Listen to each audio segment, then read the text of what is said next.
أحل الله البيع وحرم الربا صدق الله العظيم. محترم صدر جلسہ اور حضرات علماء کرام، اسلام کا یہ طرح امتیاز ہے کہ اس نے ہر معاملے میں اہل اسلام کی رہبری و رہنمائی کی. جہاں بندگی کے طریقے بتلائے تو وہیں پر زندگی گزارنے کے سلیقے بھی سکھلائے. جہاں اجتماعیت کے فضائل سے آشنا کیا تو وہیں پر معاشرتی و انفرادی مسائل سے بھی آگاہ کیا.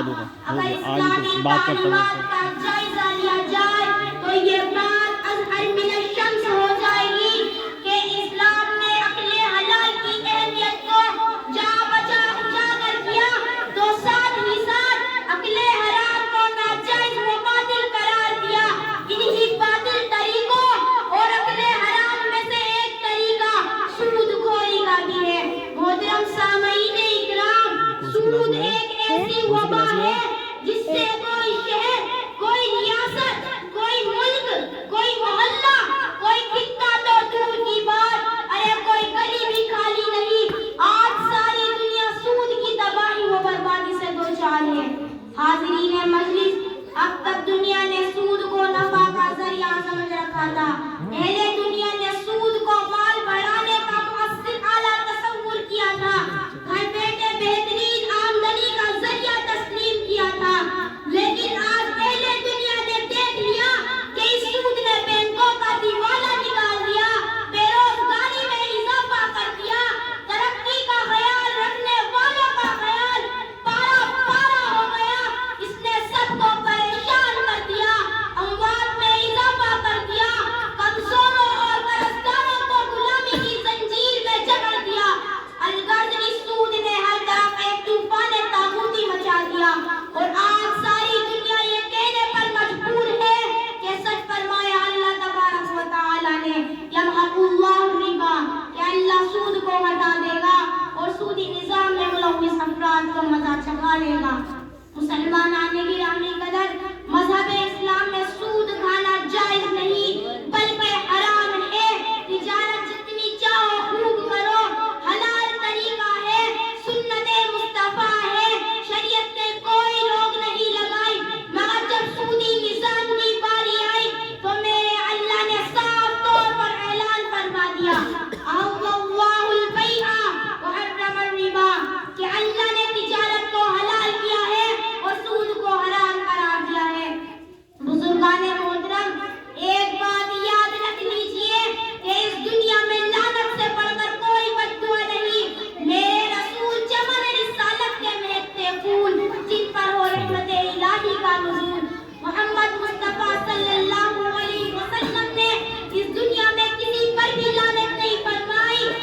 لوگوں نے گالیاں دی تو آپ صلی اللہ علیہ وسلم نے ان کو دعائیں دی. لعنت کسی پر بھی نہیں فرمائی. مگر جب سود خور کا تذکرہ آیا تو نساء رحمت للعالمین یہ کہنے پر مجبور ہو گئی، لعن اللہ وکیل الربا وموکلہ وشاہدیہ وقاضبہ. یعنی صرف سود خور پر اللہ کی لعنت نہیں ہے بلکہ سود کھلانے والے پر اللہ کی لعنت ہے، سود دینے والے پر اللہ کی لعنت ہے، سود پر گواہ بننے والے پر اللہ کی لعنت ہے، سودی قرض کو لکھنے والے پر اللہ کی لعنت ہے. انہی پر بس نہیں بلکہ اللہ نے ہر گناہ کے کرنے پر عذاب کی وعید بتلائی، ڈرایا، دھمکایا. مگر جب سودی نظام کی باری آئی تو اللہ نے بھی سود خور کے خلاف کھلے عام جنگ کا اعلان فرما دیا. یا ایھا الذین آمنوا اتقوا اللہ وذروا ما بقی من الربا ان کنتم مؤمنین فإن لم تفعلوا فاذنوا بحرب من اللہ ورسولہ. یعنی اے ایمان والو، اللہ سے ڈرو اور اپنے مالوں کو لگا سود چھوڑ دو. اگر تم مومن ہو، اگر تم ایسا نہیں کرو گے تو میرے اللہ اس کے رسول اللہ صلی اللہ علیہ وسلم کے ساتھ جنگ کے لیے تیار ہو جاؤ. اندازہ لگائیے کہ یہ اللہ نے کتنی بڑی بات بیان فرمائی کہ اگر تمہارے اندر ایمان ہے تو سود چھوڑ دو. تو پتہ چلا کہ ایمان اور سود ایک جگہ جمع نہیں ہو سکتے. بزرگان دین و ملت، یاد رکھیے کہ سود کو اللہ کی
فرمائے.